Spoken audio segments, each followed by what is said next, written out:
প্রথম প্রশ্ন হচ্ছে যে আপনাদের এই সহায়তা কার্যক্রম আরও কতদিন চলবে, এক।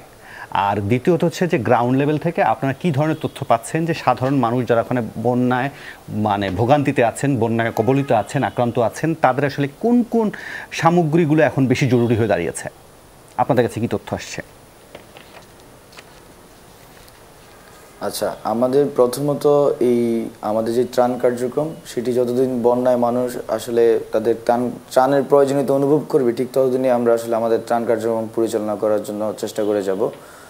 আর দ্বিতীয় প্রশ্ন যেটি করেছেন, আসলে সাধারণ মানুষ তারা এখন কোন ধরনের প্রয়োজনীয়তা অনুভব করছেন, আমাদের একদম রুট লেভেল থেকে আমাদের কাছে যেসব তথ্য আসছে সেটা হচ্ছে আসলে মানুষ এখন পর্যন্ত সর্বস্তরে সব প্লেসে হচ্ছে যে খাবারের যে অবাধ সরবরাহ সেটা এখনও নিশ্চিত করা যায়নি।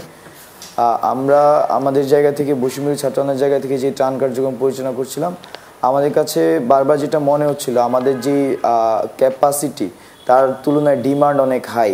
তো সেই ক্ষেত্রে আমরা আমাদের জায়গা থেকে ডিসি মহোদয়দের সাথে সমন্বয় করে, একই সাথে ইউনো মহোদয়দের সাথে সমন্বয় করে আমরা ত্রাণ কার্যক্রম পরিচালনা করা সত্ত্বেও আমরা শুনছি যে বিভিন্ন দুর্গম অঞ্চলে এখনও ত্রাণ যায়নি, রিমোট অঞ্চলে ত্রাণ যায়নি।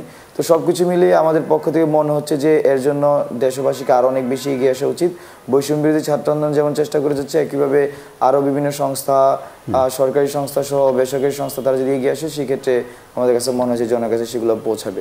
বিশেষ করে আমরা মোমবাতি, শুকনা খাবার, আর এখন যেটা যে ভারী খাবার, মানুষ চাচ্ছে যে তাদের শেল্টারগুলোতে ভারী খাবার রান্না হোক। তো সব কিছু মিলে আমাদের কাছে তাদের এখন পর্যন্ত এই খাবারের আপডেট এরকম ছিল আর কি। জি, অসংখ্য ধন্যবাদ আবু বাকার মজুমদার, আপনি যোগ দিয়েছিলেন আপনার মূল্যবান সময় মন্তব্যের জন্য।